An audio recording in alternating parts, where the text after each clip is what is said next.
Today I am going to discuss nature of nuclear forces. So last class I explained about nuclear properties of the nucleus. Today I am going to teach nature of nuclear forces. So what is the first of all what is the nuclear force? What is the nuclear force means? Since we know that nucleus is in stability form, so to stable nucleus, some forces are acting between nucleons. So, which forces are acting between the nucleons to stable nucleus? Those forces are called nuclear forces.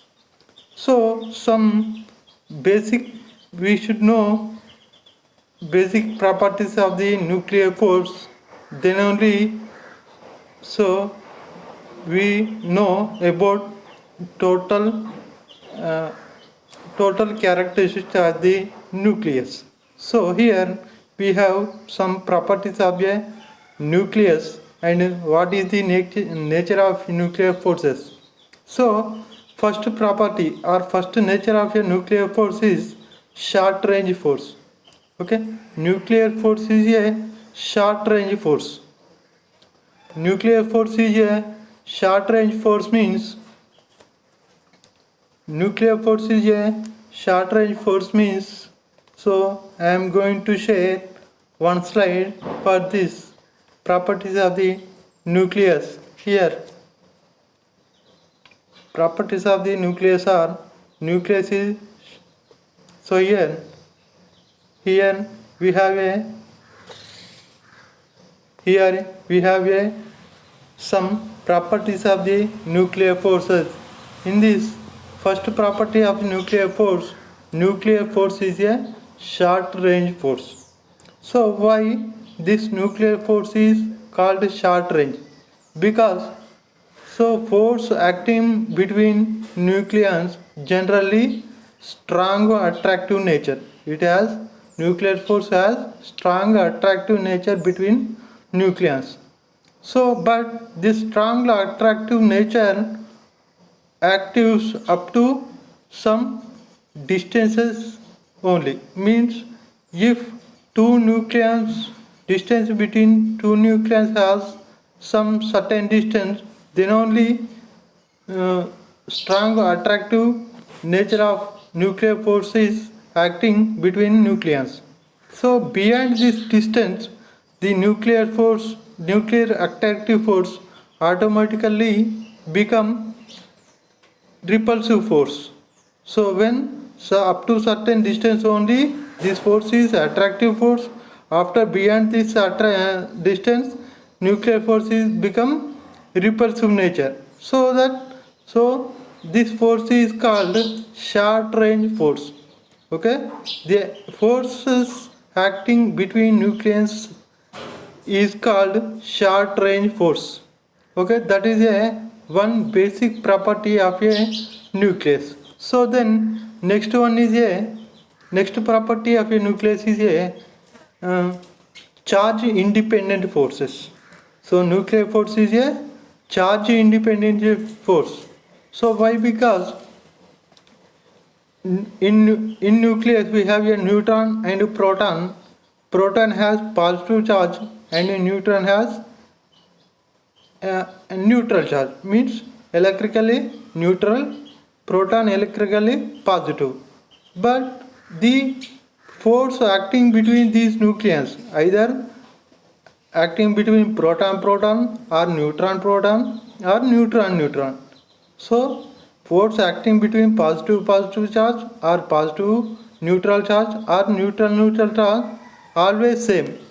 If a force acting between neutron is same, similarly neutron proton is same and proton also same. Means here automatically this represents the nuclear force is charge independent. Okay, nuclear force is a charge independent. Means nuclear force does not depend on any type of charge, either it is negative charge, positive charge, neutral charge. Okay, so that is a property of a nuclear force. So next property of a nuclear force, spin dependent. Spin dependent. Spin dependent force. Nuclear force is a spin dependent force. Earlier nuclear force is a charge independent, but here now nuclear force is a spin dependent force. Why we are calling nuclear force as a spin dependent force means the relative orientation of neutrons and proton. So relative orientation of neutron and proton, the charge depends on relative orientation of neutron and proton, or neutron and neutron, or proton and proton. If two nucleons are rotating or spin parallel, they have parallel spin, they bind to each other and they get stability as a neutron. So if two nucleons are anti-parallel spins, they have anti-parallel spins, what happens? They bind together, to binding forces of binding between two nucleus are weak to get stability. So that automatically we know that, so nuclear forces are spin dependent. If they are rotating parallel, the stability of the nucleus is more. If they are rotating, if they are in anti-parallel, the nucleus forces are, the stability of the nucleus is less. So that is a spin dependent force. So next property of a nuclear force is a saturation in nature. So nuclear forces are saturation in nature. So why? Because if one nucleons are, so nucleons are interact with other nucleons. So suppose let's take a one nucleon inside a nucleus. That nucleus only interacts with a surrounding nucleon, although several nucleons are available around that nucleon. So yeah, although there are plenty of nucleons are around that particular nucleon, but that particular nucleon only interacts with a particular one nucleon, so that the force acting between these nucleons are called saturation property. Okay, these nuclear force has saturation properties. And next property, so nuclear forces are non-central forces. Why nuclear forces are called non-central? Means the the nuclear forces considered as non-central. Why? Because the orbital angular momentum of nucleus not conserved. Orbital angular momentum of nucleus not conserved, so that these forces are non-central forces. Then repulsive nature. Nuclear forces are repulsive in nature. Why? Because, so first of all, so force acting between two nucleons is strong attractive nature. Means, so strong attractive forces are binding to their two nucleons. If distance between two nucleons is beyond 10 to the power of minus 15 meters, then automatically this strong attractive nature becomes repulsive nature to prevent two nucleons collide each other. That's why nuclear forces are repulsive nature. So repulsive nature and attractive nature. So when attractive forces are automatically become repulsive nature, because to prevent nucleons collide each other, so that nucleons always stable state. So these are the main properties of a nuclear forces. So here properties of a nuclear force is a strong, a short range force, and a nuclear force is a charge independent force, and a nuclear force is a spin dependent force, and a nuclear force is a nuclear forces are saturation in nature, and nuclear forces are non-central forces, and nuclear forces are repulsive nature. Okay, to prevent colliding each other, two nucleons. So these are the main properties or nature of nuclear forces, main features of nature of nuclear forces. So next topic is NZ graph. So NZ graph, what is the NZ graph means? So if we take number of neutrons on y-axis and number of protons on x-axis, the graph drawn between these two nuclei, protons and nucleons, the graph is said to be NZ graph. So why we are studying NZ graph means, so N by P ratio. So means N by P ratio means the number of neutrons by number of protons. The ratio between N by P is between 1 and 1.54. If N by P value is 1 and 1, between 1 and 1.54, the stability of the nucleus is more. If N by P ratio value is less than 1 or greater than 1.54, the stability of the nucleus is less. Okay, the stability of the nucleus is less when N by P ratio is between 1 and 1.54. If stability of the nucleus is less when N by P ratio is between less than 1 and greater than 1.54. For smaller nuclei means atomic mass less than 20. The NZ graph coincide with the NZ graph. Okay, graph is coincide with the N equal to Z line. So here, as shown in figure, we have a N equal to Z line and a nuclear stability belt. For atomic mass less than 20, so what happens? The NZ graph resemble with a N equal to Z line. Okay, so as mass number keeps on increasing, if mass number is keeps on increasing, what happens? NZ by NZ graph deviates with N equal to Z line. Okay, if a mass number A less than 20, so NZ graph coincide with a N equal to Z line. If mass number increases, NZ graph deviates with a N equal to Z line. This is a NZ graph. So by we can say according to NZ graph, stability of the nucleus. If there is a nucleus has stability or less stability, we will know by depending on NZ graph, by based on NZ graph. Here in this class we completed first of all nuclear forces. What are the nuclear forces and what is the NZ graph? Okay. So these are the some properties of a nucleons. Okay.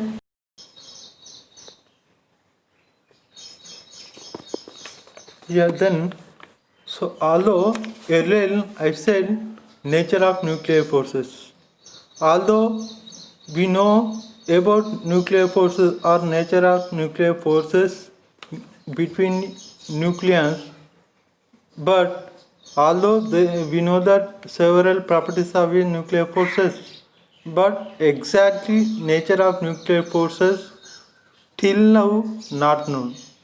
So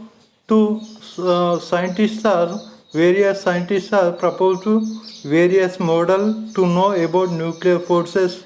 Those models are called nuclear models. So first of all, Niels Bohr proposed one model, that is a liquid drop model. In this model, liquid drop resemble with a nucleus inside a atom. So that is called a liquid drop model, and the second one is a shell model. So we are going to study first liquid drop model. So here I am going to share one slide about liquid drop model. So that is here we have a liquid drop model. Liquid drop model. What is the liquid drop model means? This model was proposed by Niels Bohr. He observed that some basic similarities between liquid drop and nucleus. So that's why this model is called liquid drop model. The forces acting inside the nucleus is a nuclear force. Similarly, the forces are acting on a liquid drop are surface tensile forces. So first similarities between these two is the force. The nucleus is supposed to be in spherical shape in stable state. So we know that nucleus is a spherical shape in stable state. Similarly, liquid drop is a spherical shape due to surface tensile forces are acting on surface of liquid drop. So second similarity, the force due to surface tensile acting on a surface of a nucleus.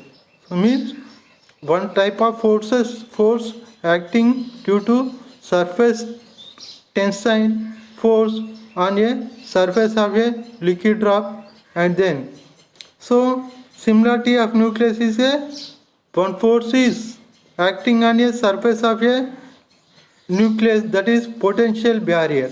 That force is called potential barrier acted on a surface of a nucleus. That is a second similarities between these two. And third one is the density of a liquid drop is independent of its liquid drop volume and are independent of area of a surface of a liquid. Okay, density of a liquid area independent of its volume or surface of a liquid. Similarly, the density of a nucleus is constant, that is a order of 10 to the power of 17 kg per meter cube. So that is another similarities between these two. And next one is in molecules inside a liquid drop, those are in nearest neighbor interactions.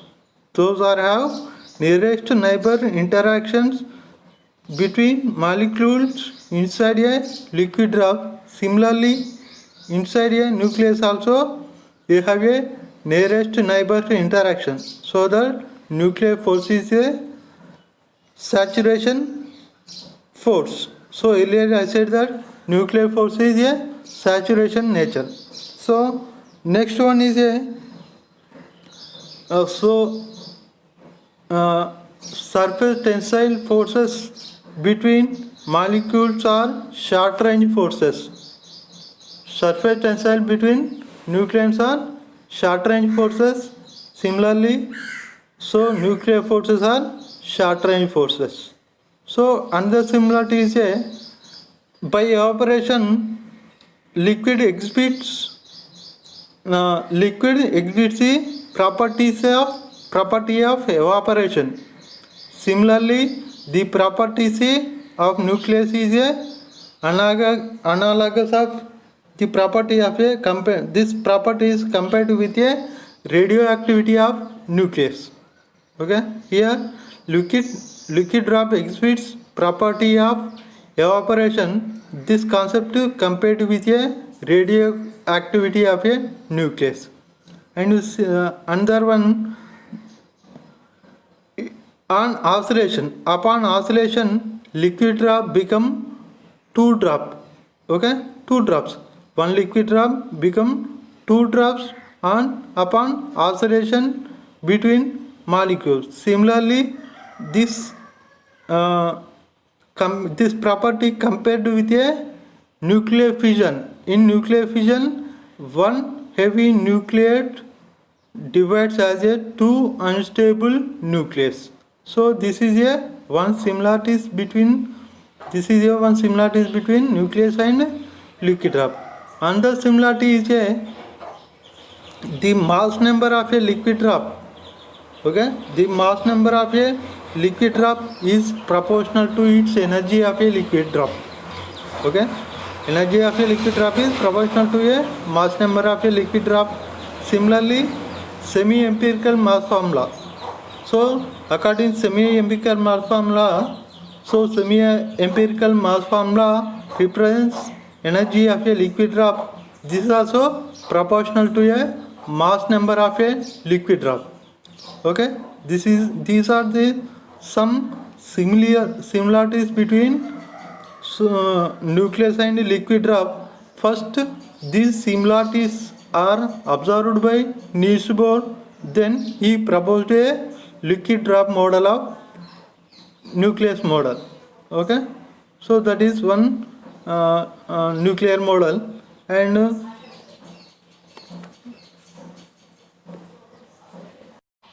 so we completed various nuclear models.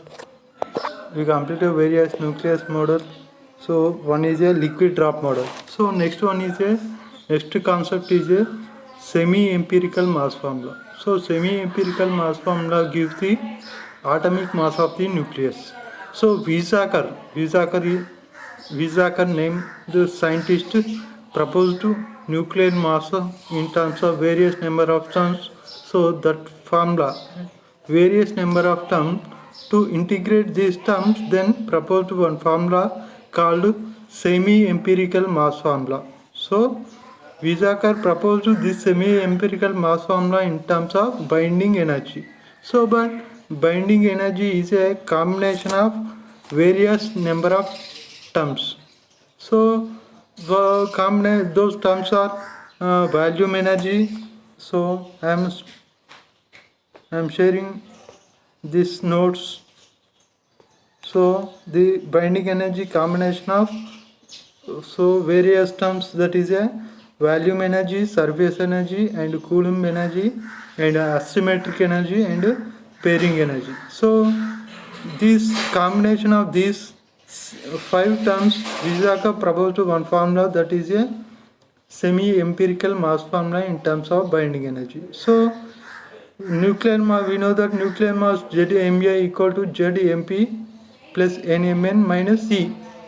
So let that is equation number 1. Here ZMA means atomic mass of the nucleus, and Z is in ZMA, Z number of protons and N number of neutron, and MP, here MP mass of proton, and E binding energy, and Mn mass of the neutron. So the value of binding energy calculated by summation of these 5 terms, that is a volume energy term, surface binding energy term, and Coulomb binding energy term, asymmetric binding energy term, and pairing binding energy term.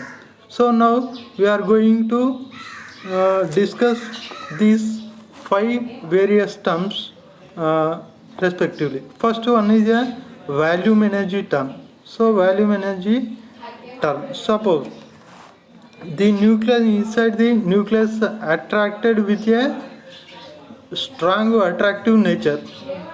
Okay, nucleus, inside the nucleus attracted with a strongly attractive nature, and these are a short range of forces. This strong attractive force increases with increase of nucleus inside the nucleus. So if nucleus inside the nucleus increases, automatically by attractive force increases, then automatically binding energy increases. So number of nucleons are increased means automatically its volume increases. So here volume E, so we know that nucleus is in spherical shape. So volume of the spherical shape V equal to 4 by 3 pi r cube. So V equal to, we know that R equal to R naught a power 1 by 3, that is the radius of the nucleus. By substitution of R equal to R naught a power 1 by 3, the volume binding energy EV equals to the 4 by 3 pi r naught cube. Those are constant terms. So remaining we have V EV. So volume binding energy proportional to A, means atomic mass number only. So one proportional constant, we taken one proportional constant is small a. So EV equal to A capital A. Here A, small a is a constant and capital A is a atomic mass. That is number one. Equation number 2, that is a volume binding energy term. And next binding energy term is a surface binding energy term. So surface binding energy term, we know that inside nucleons inside the nucleus surrounded with all other nucleons. So attractive or repulsive force, net attractive or repulsive force due to all other nucleons on a one nucleus is 0. Means net attractive force or repulsive force, acting force, nuclear force on one nucleon become 0. But if one nucleon is on surface of nucleus, what happens? It has only downward nuclear force only. Due to this nuclear force, binding energy decreases. So here binding energy decreases. So that this binding energy is proportional to surface area of the nucleus. So that E is proportional to surface area, that is surface area of a sphere 4 pi r square. So here as shown in notes, as shown in slide, ES equal to proportional to 4 pi r square. We know that R equal to R naught a power 1 by 3. So that ES proportional to 4 pi r naught a power 2 by 3. So surface binding energy ES equal to minus A, one proportional constant AS, that is AS a power 2 by 3. Here AS is a surface energy constant. That is equation number 4. In equation number 4 we have a negative sign. This negative sign indicates binding energy going to decrease due to surface nucleon, okay, due to attractive forces of surface nucleon. So that ES equal to minus AS a power 2 by 3. Earlier we have a volume binding energy, it is increased, so that we have no negative sign. So EV equal to AA, that is equation number 3. Here we have a minus sign because binding energy decreases due to surface energy, due to surface nucleons. So next one is a Coulomb energy term. So Coulomb energy. So Coulomb repulsion force is due to Coulomb repulsion between two positively protons. Due to this one, binding energy decreases due to repulsive nature of force. So that Coulomb repulsion force EC equal to equal to 3 by 5 Z square E square by 4 pi epsilon naught capital R. Capital R is the radius of the nucleus. So we know that capital R equal to R naught power A by 3. By substitution of that one, EC equal to minus 3 by 5 Z square E square 4 pi epsilon naught R naught A power 1 by 3. So then here EC equal to minus AC. So remaining all are constant, 3 by 5 and G square and 4 pi epsilon naught. Those are constant. Then I substituted one term AC, that is Coulomb repulsion term AC. So remaining terms are variable terms are Z square A power 1 by 3. Finally EC equal to minus AC Z square A power 1 by 3. Here Z is a number of protons and A is a mass of nucleus. So finally is equal to minus AC z square a power 1 by 3. So here minus sign because due to Coulomb repulsion binding energy decreases, that is a Coulomb energy term. So next one is a asymmetric energy. So asymmetric energy means, so nucleons inside the nucleus in some atoms, so nucleons inside the nucleus are same, means n equal to z. Neutron and protons are same in some nucleus, so neutron increases than protons. In some nucleus protons increases than neutrons. So which atom has same number of nucleus, means proton number equal to the neutron number, that nucleus has more stability. So in which nucleus has more protons than neutron or more neutrons than proton, that nucleus has less stability, that is a asymmetric binding energy. So stability increases means binding energy gives the stability of the nucleus.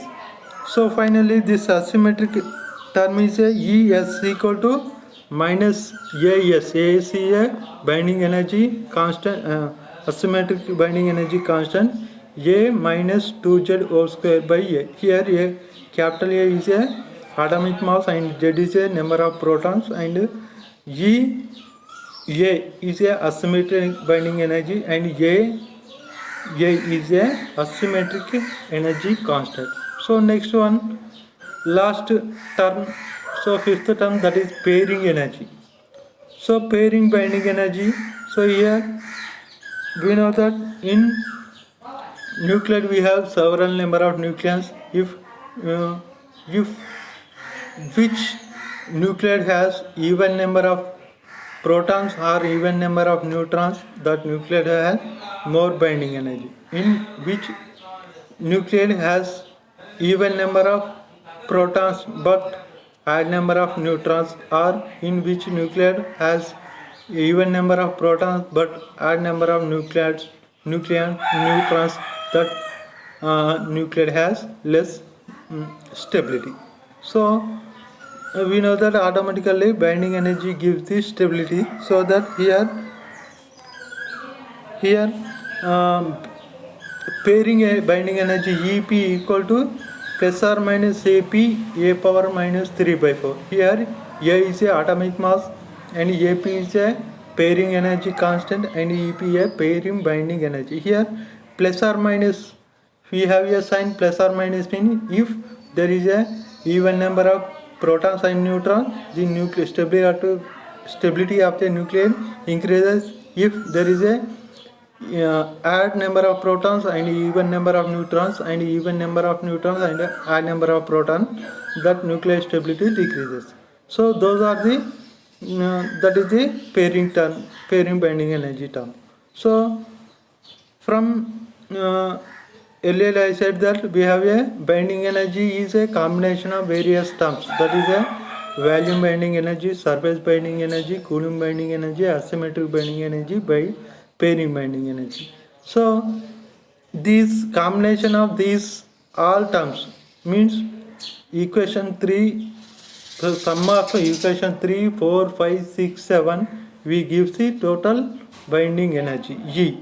So E equal to binding energy equal to AA minus JC a power 2 by 3 minus AS a power 2 by 3 minus AC z square a power 1 by 3 minus A D A minus 2 z whole square by A, and finally plus or minus AP a power minus 3 by 4.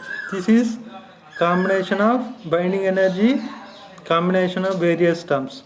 So here E equal to ABA minus AS a power 2 by 3 minus AC 8 into Z minus 1 a power 1 by 3 minus A minus 2Z whole square by A plus or minus AP a power minus 3 by 4.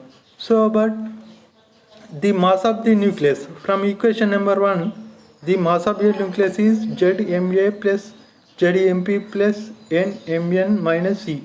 E is a binding energy. By substitution of this binding energy, so ZMA equal to ZMB plus Mn minus, so by substitution of equation number 8, that is ABA minus AS A power 2 by 3 minus AC Z into Z minus 1 A power 1 by 3 minus AE A minus 2Z whole square by A plus or minus AP A power minus 3 by 4. This gives a mass number, atomic mass number in terms of binding energy. So that is a semi-empirical mass formula which is proposed by Wiesacker in terms of binding energy, atomic mass in terms of binding energy. This is a semi-empirical mass formula of atomic atom. So finally, semi-empirical mass formula is a combination of various number of terms in terms of binding energy. So far we discussed what are properties of nuclear forces, that is the nature of nuclear forces. Those are properties of short range force, and nuclear force is a short range force, and charge independent force, and spin dependent force, and saturation in nature, and non-central force, and repulsive nature of force. Then again we discussed NZ graph. NZ graph gives the binding energy, stability of the nucleus, that is nothing but binding energy. And then we proposed then we learnt what is a liquid drop model. So what is liquid drop model? Liquid drop model proposed by Niels Bohr, which is similarities between liquid drop and nucleus. So then again then next topic is a semi-empirical mass formula. Semi-empirical mass formula is a combination of various number of terms, that is volume energy, and surface energy, Coulomb energy, and asymmetric energy, and pairing energy. The semi-empirical mass formula given by the Wiesacker. He is proposed to atomic mass in terms of binding energy. So that formula is called semi-empirical mass formula. So here today we discussed multiple multiple terms in nuclear physics. So thank you everyone. Thank you.